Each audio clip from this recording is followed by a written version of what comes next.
enjoy. Kung meron pong mga interesadong pumirma dun sa tarpaulin, pwede pong pumirma para sumama dun sa mga na nangangakong ipagtatanggol ang kalayaan sa pamamahayan at gagawin ang lahat para makamit ang katarungan para dun sa mga pinaslang sa massacre ng Ampatuan noong November 23, 2009 at dun pa sa ibang biktima ng mga pinaslang ng mga mamamahay. So, nandun lang po sa tabi ng exhibit ng drawings ng mga anak ng mga pinaslang na lugar. Salamat. Okay. Salamin. In some countries, magkasahin ko na pinanggo kasi sayang din. In some countries, to be safe simply means wear a seatbelt, avoid very mistakes, or just in general, the other was going about one's mind. But in the Philippines, a journalist, to be safe, cannot rely alone on seatbelt. And even if he previously avoids risky places, an assassin's bullet can hit him while on the way, while having dinner with his family, just like Marlene Escarat, killed 7 years ago, or while on the way to an election coverage, just like the 32 members of media killed in Maguindanao on November 20, 2009, or exactly 29 months ago. A Filipino journalist needs to sleep 24/7. He should have eyes even at the back of his head, and detachable ears to be placed where hired goons and police, minsan interchangeable sa sleep, where they gather. The younger ones in this hall would probably even say journalists should have superpowers, like Iron Man, or even an invisibility cloak like Harry Potter. But since magical powers are not available in real life, journalists have to instead take pragmatic action.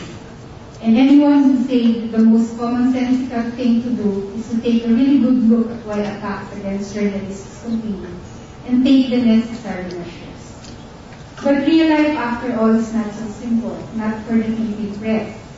I have been handling the safety program, the National Union of Journalists of the Philippines, since 2005 when it was first set. That means I have been consoling widows and orphans, interviewing survivors of failed assassination attempts, and giving training and orientation in media safety for 7 years now. The statistics, 150 members of media killed since 1986, 0 conviction of masterminds, 80% of cases involving local government executives, police, and military. These are horrifying data, especially for a so-called democracy.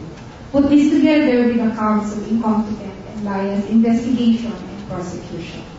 What is clear is that there are at least 3 major factors that contribute to the issue of safety or lack of safety of journalists. Let me explain by introducing some of the persons I have met in my 7 years of investigating, documenting media attacks. First is Joey. He works for a small radio station. He used to be a security guard in a building near the station. One day, a fire broke out sa malapit na building, and he called the radio station to report the incident. He was asked to give a short summary of it. It turned out to be his lucky break, and from being a building guard, he became a radio reporter. Joey has been on the job for over 4 years now, and is now quite famous. Totoo po ito. But Joey has neither received a formal training nor participated in any in-depth discussion on the importance of accurate reporting for an informed citizenry. Thus, when the mayor asked him to improve his image, as a preparation for the next elections, Joey willingly complied. The second is Ellen. She works for a community paper. She started as a marketing agent looking for ad placements from businessmen who want to advertise their wares and personalities who want to advertise their election potentials. Part of her work is writing small stories to feature her clients as as a way to encourage business. Eventually, she was assigned to do more hard news. The latter does not bring in any additional pay, but it definitely helps because it has given her name instant recognition, and the possibility of front page coverage serves as an added incentive to prospective advertisers.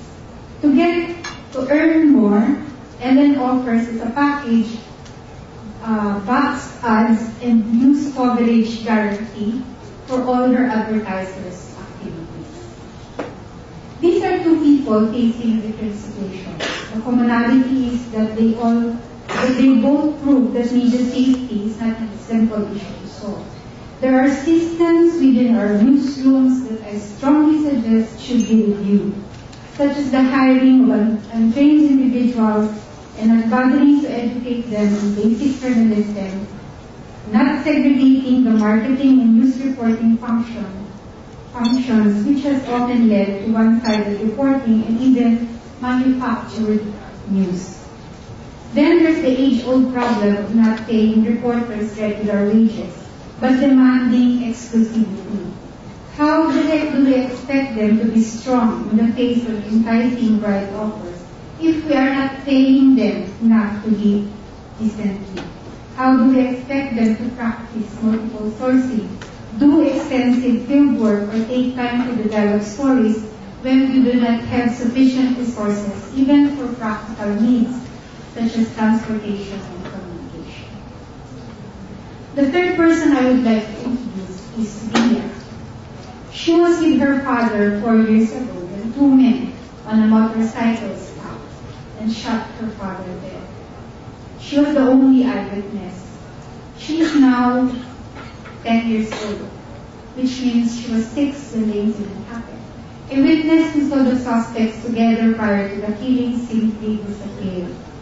I recently spoke to the prosecutor 2 days ago. She gave a very long explanation why she thinks the case is hopeless.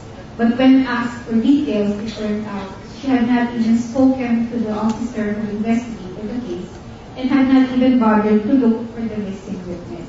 She keeps repeating that the child's testimony was inconsistent, but the family members said the child gave a positive identification, which in the first place enabled the murder case to be found.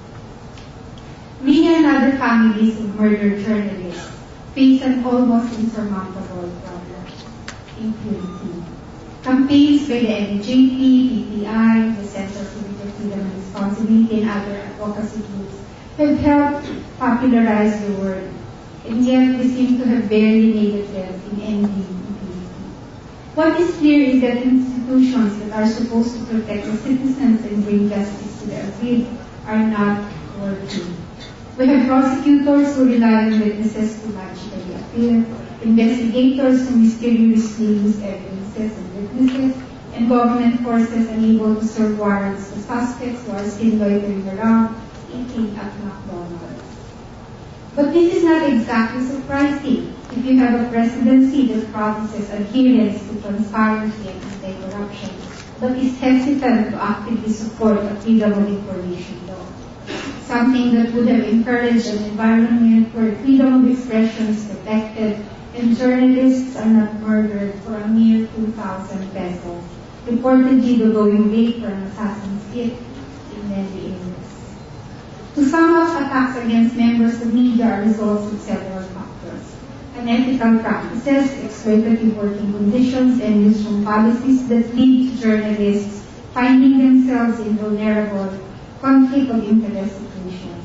They are then perceived as biased and become targets of harassment, even killing.